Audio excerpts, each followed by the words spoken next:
Hello everyone, welcome to our channel, Comments and Answers TJ. I hope you are all doing well. In this new video, we are going to prepare for the Be Better Teachers section for the week of October 21st to 27th. I hope many of you find it helpful. Let's get started.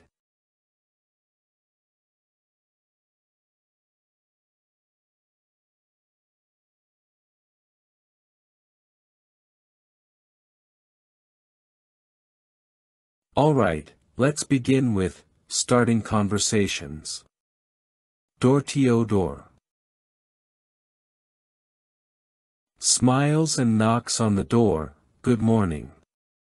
My name is, publisher's name, and I'm visiting people in the area to share a positive message from the Bible.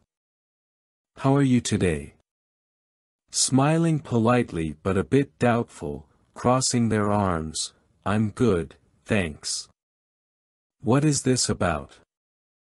I'm glad to hear you're doing well. Well, today we're talking about a very special promise mentioned in the Bible, a promise that speaks of a future without suffering. Pauses, noticing the person's still somewhat closed posture, but they show no signs of wanting to end the conversation. May I ask you a simple question? Did you know that the Bible mentions a time when there will be no more pain or suffering? Uncrosses arms, but still seems a bit skeptical. I didn't know that, although it sounds nice, but how could something like that happen? Smiling, sensing interest, that's a great question. In fact, in the Bible, at Revelation 21:4, it says that God will wipe every tear from their eyes, and there will be no more death or mourning or crying or pain. Imagine what that would mean for all of us. Doesn't that sound like a wonderful hope? Relaxes a bit, but still shows some doubt. Yes, it sounds nice, but with everything happening in the world, it's hard to believe. In an understanding tone, I understand, it's natural to feel that way with everything we see on the news. But that's exactly what makes this promise so special. God assures us that things won't always be like this. In fact, the Bible mentions that suffering has an expiration date. Would you like to know how the Bible explains this will be possible? A bit more interested but checking their watch. It sounds interesting, but I don't have much time right now. Of course, I understand, I don't want to take up too much of your time. But if you'd like, I could leave you something to read at your own convenience.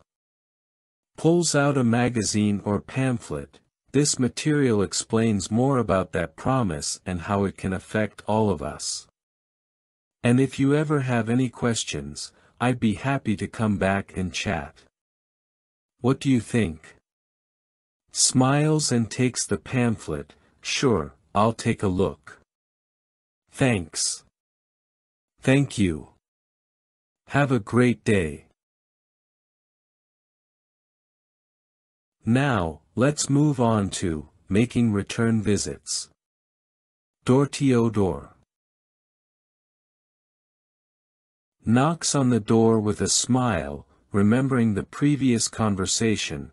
Hi, person's name. It's great to see you again. I'm publisher's name. We met a few days ago when we talked about how the Bible promises a future without suffering. How have you been since then? Smiles slightly, but appears a bit thoughtful. Hi, yes, I remember. I've been well, though, as always, with lots of things to do. I haven't had much time to read the pamphlet you left, but I did take a quick look. I understand. Life can be very busy sometimes, but I'm glad you had a chance to glance at it. Last time we talked about how the Bible promises a better future, and today I thought we could discuss how that message might benefit you right now.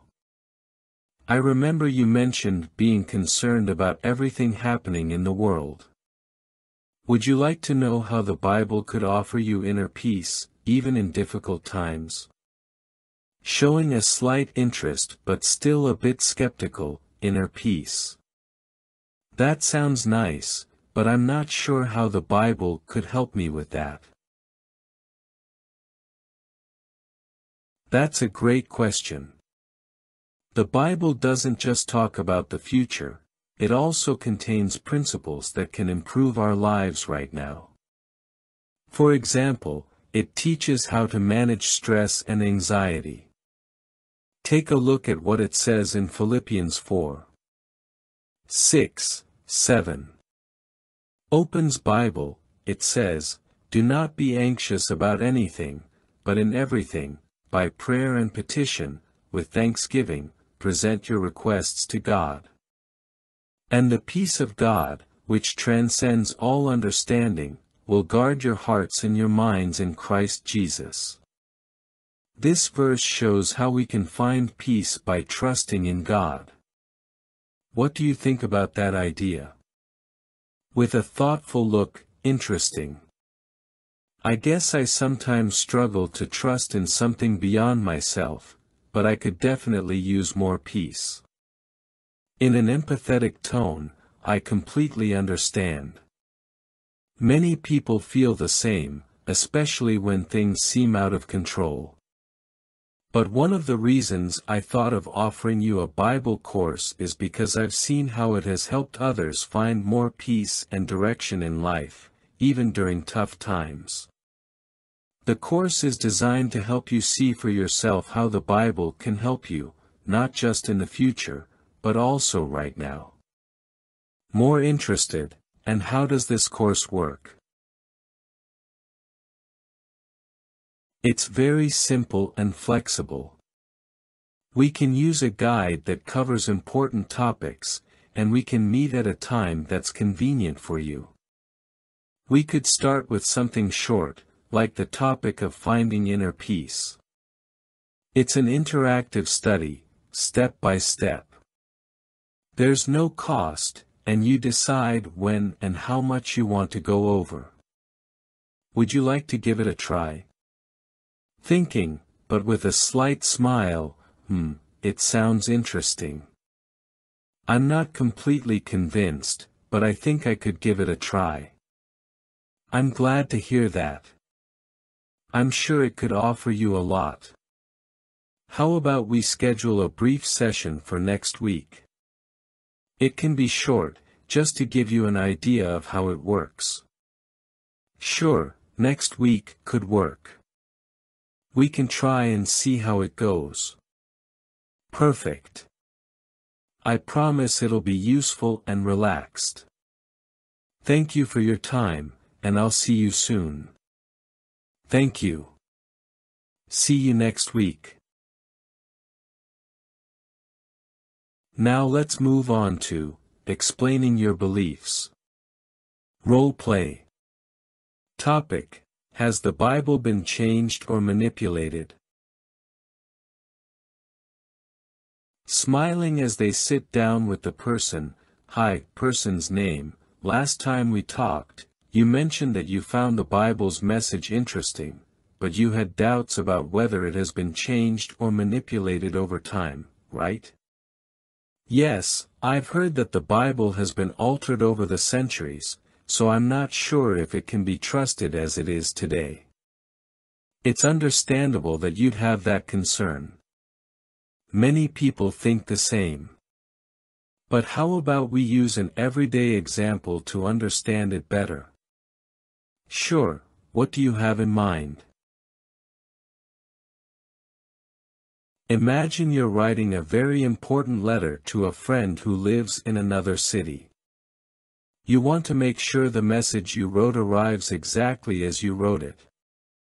To ensure nothing gets changed, you decide to make several copies of the letter and send them to several trusted people. Now, If one of those people tried to change something in the letter, what do you think would happen? Well, I guess the other copies would show the difference, and it would be easy to tell something was changed. Exactly. Something similar happened with the Bible. From the beginning, many copies of the original manuscripts were made. Over the centuries, thousands of people copied the texts and distributed them widely. If someone had tried to change the original message, the errors or alterations would have been noticed by comparing the different copies. That makes sense, but it's still hard to believe that nothing important has changed over so much time. I understand. Now, think about this. Today we have over 5,000 ancient manuscripts of the Bible, some of them written only a few centuries after the originals. Scholars have compared all these manuscripts, and while they've found minor copying errors, none of them changed the central message of the Bible. It's like when someone writes quickly and makes a spelling mistake, but that doesn't change what the person meant to say. The message remains the same. I hadn't thought of it that way. So, the changes that have been found don't affect the main content. Not at all. Those changes are minor details, like misspelled words or grammatical adjustments.